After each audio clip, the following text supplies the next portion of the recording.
Hello and welcome back to the Fit 40 podcast, where we simplify exercise and nutrition for busy parents 40 plus that can improve their health and feel amazing. I'm your host, Brian Fitzsimmons, certified personal trainer and nutrition coach for people over 40 since 2015. And today we have an awesome topic. Oh God, I'm breaking stuff here. I'm so excited. Today we're going to be talking about, are you a beginner, intermediate, or advanced? And what exactly does that mean, and how you should adjust your exercise and your workouts accordingly?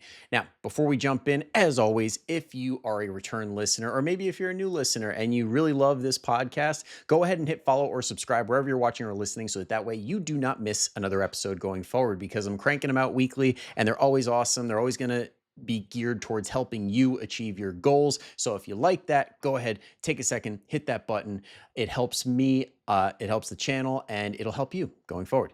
Now, let's get into it. So today I was doing my client check-ins, and I had one of my longtime clients make a mention in one of the sections where I ask, is like there anything else you need from me? And she made a mention that, like, hey, just a heads up, on one of these workouts, I gave 50% where I really should have given 100%. I just wanted to let you know I'll do better next time. And I'm like, first off, thank you for telling me that. I appreciate you letting me in on that. But this brings up a very, very good talking point, which is that you're not always going to have 100%. Like, it just is, it's part of the deal of being consistent with exercise.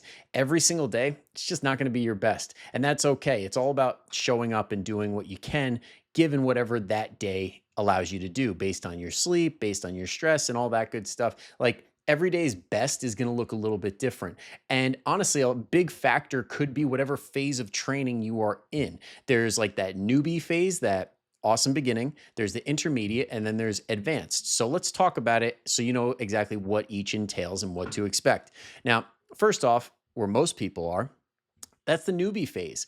That is the awesome phase where you make really fast progress as soon as you are jumping on like a structured program. You have your nutrition in a decent place and you're like, okay, I've got a plan. I'm not just doing random stuff. I'm not just exercising for the sake of exercising. I have a plan. And when you do that, all of a sudden, phew, your results skyrocket, and you're adding 5 pounds all the time. You're able to go for longer runs. You're able to do more things, and you feel like $1,000,000, and you're now creating this new norm. Whereas before, being sedentary, maybe not eating the best things, you just got really used to feeling crappy. So now we're back. Now we're bumping that up to this new norm where it's like you feel amazing, but it's actually like your new average, which you will start to feel like in intermediate and advanced. So in the beginning, this is like, oh my God, this is a whole new world. Like, cue the Aladdin music. It's awesome. But just know that that's a new thing. It's a beginning phase, and it will fade. And I don't say this to crush dreams if you're in that phase right now. I just want you to know, hey,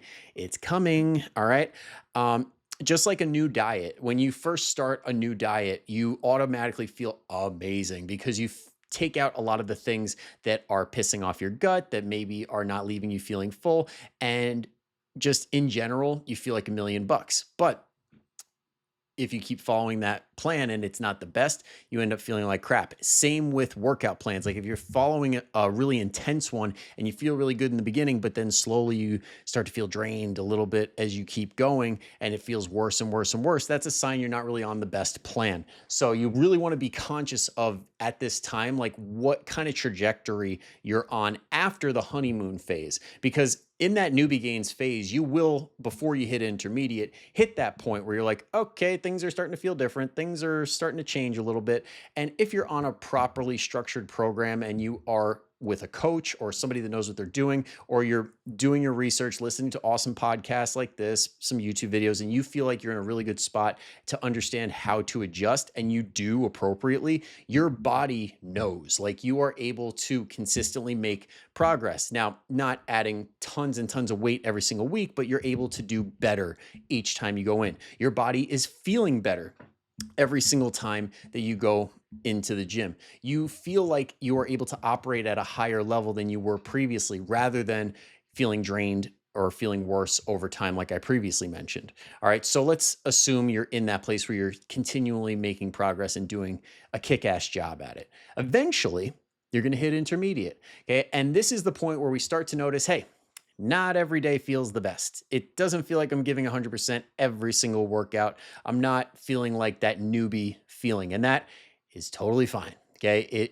it hits eventually. And you'll see a lot of seasoned lifters tell you that, hey, I just didn't have it today, but I showed up, I made a few adjustments, and we got the job done. Because at the end of the day, what we're chasing is, above all else, consistency. You still want to show up for yourself. You still want to do some basics to make sure that you're not going backwards. You're maintaining at worst, and at best, you're making a little bit of progress as you go, and you're still getting closer and closer to your goal, just not as fast as, say, in the newbie phase. And on those 50% days, like my client had, you're still doing what you can. Okay. Maybe you're not completely maxing out, but maybe, like, I'll put this into like a concrete example. Let's say you were doing barbell back squats and you were doing a lot of weight on those, but you walk in and you feel like crap and you're like, I just don't have it today. Maybe you dial the weight down to a certain percentage that's a little bit lower, or maybe you change it up and say, you know what? I'm going to go with something like leg press or leg extension and really max out on those, because the systemic level of fatigue, like, it's not a back squat where you're using like every single muscle in your body, because on the leg press, you're against the pad, or on the leg extension, again, you're sitting down. It's not requiring you to engage every single muscle in your body, but the main one, the legs, the quads, like, you're still getting a lot of work on those, and you're able to put a lot of effort in, even though you feel a little bit crappy, you could still get the job done. So something like that would be a really good intermediate play. And yeah, also understanding that progress is going to be slower, like I mentioned, and you are going to hit those sticking points where it's like we can't necessarily go up in weight or up in reps, because your joints might start barking at you a little bit. And again, totally normal. I repeat this over and over again, because people hit these points and they're like, oh, my joints hurt. This exercise is bad for me. I'm never doing this exercise again, like deadlifts, for example. And then they never deadlift, and then they hurt their back again, and they're like, I wonder why. Well, you stopped practicing the art of picking things up and putting them down. Duh, like, you atrophied. It's going to happen. So instead of doing that, you say, hey, I'm going to do the same movement pattern, but I'm going to do it a little bit differently. So maybe instead of doing a barbell deadlift from the floor, maybe I'll do a single leg deadlift or a single leg RDL, and then I'll put all that weight on the one foot, maybe tilt my pelvis a little bit, reduce some of the stress on my lower back, and boom, now we're deadlifting and it doesn't hurt. And we play that game of leveling up, trying different variations and going that route. And then the other thing too is understanding volume management. As you get better at these movements, as you get stronger, you're going to use more weight. It's going to create more fatigue. It's going to create more stress on your body. But what that means is you might be able to get the same, if not better, results from less volume, because now we're not stressing to the point where we can't recover from. We're stressing just enough, and we're getting just as much, if not more, stress with lower volume, less sets, less repetitions, because you're so good at these movements and you're able to get more out of them than when you first started and you were still kind of just figuring things out. So that plays a big role in intermediate. And it also is pretty much the primary focus when you get to advanced. This is why, like, in advanced powerlifting protocols, that like the cube method or West Side or things like this, I know half the audience does not understand what I'm talking about here, but trying to paint a picture. When it comes to those advanced techniques, a lot of them don't really have that many sets. They don't have that much volume in it compared to what an newbie or an intermediate would need, because of what I just talked about. You just don't need that much if you're lifting that much weight or you're doing that many reps and your body is really good at it. So when you get to this point of advanced, and honestly, I'd be shocked if even a single person listening right now is at the advanced stage, because advanced means that you are so consistent for years and years and years and years and years, to the point where I don't even know why you're listening to this podcast. I don't know what you have to gain from me. But you really have to almost like never miss, because your body is so maxed out on the stimulus that you could potentially give it, that you're really fighting for scraps. And this is people that are at the highest levels of what they're doing, like powerlifters, CrossFitters, NFL players, like things like this, where they are at the peak. Okay. This is that point where you're basically just trying to maintain and make very, very small additions as you go, very small benefits. So you have a very few amount of really good days. You have even less than an intermediate. Most days are just checking the box, like doing what you need to and getting the hell out and just being like, what happened today? A little bit of this, a little bit of that. I just did what I did. And then over time, you see the micro progression. And then, like I said, they get more bang for their buck with those heavier weights. And what the big thing to do at this point or sorry, let me backtrack here. I kind of glazed over the advanced section, but just understand that most people are not there. I honestly wouldn't even pay attention to what I just said. Focus on intermediate if you've been at this for a while, but honestly, most people who listen to this podcast are in that newbie phase. So if that's you, just know, hey, good things are happening if you're doing it right, and milk that as long as you can. The newbie phase can last a while. So really push it to find out. Now, my favorite thing at the end of these podcasts is the what to do part. Okay, so what exactly should you do?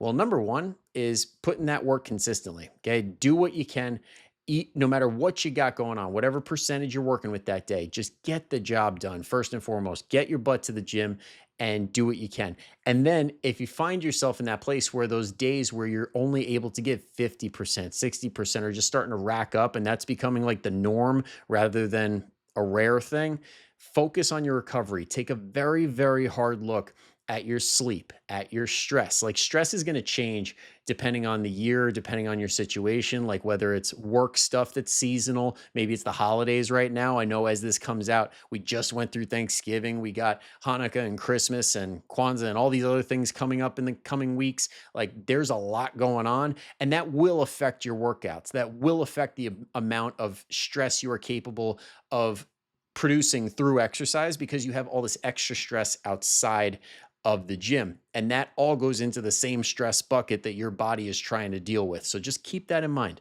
and give yourself grace. Okay.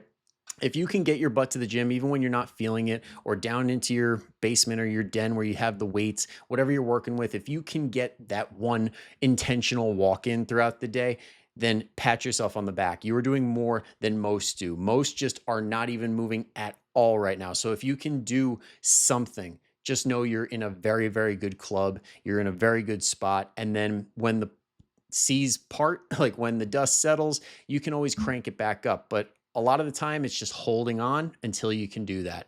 All right. Just keep showing up. All right. Now, that all being said, if you want to have somebody kind of kick you in the butt and hold you accountable and make sure you actually get the job done, if you're in Greenville, North Carolina, I'm your guy. Come on by, join Fit 40. It's awesome. We do all the stuff I was just talking about, and I'll help you kind of navigate the journey ahead. And even if you're not near Greenville, North Carolina, and you're somewhere else, I have Zoom slots available. So if you want to try those out, feel free. Or if you want to do the online programming where I give you the plan and hold you accountable, make sure it gets done, and I can watch form videos and your workout logs and make sure we're doing everything as it should be done with whatever phase you're in, then that's also an option too. All you have to do is click that coaching consultation link, set up a call, you and me will have a chat, and we'll see what's right for you. And if for some reason, some like what I do just isn't right for you, I know a lot of great people and I can refer you to somebody who might be better suited for your needs, but set up that call. Let's find out. Let's see what you got going on, and I'll do whatever I can to help you out. All right. So that's it for today. Thank you so much for tuning in all the way through. I will see you next time. But until then, go kick some ass. Bye-bye.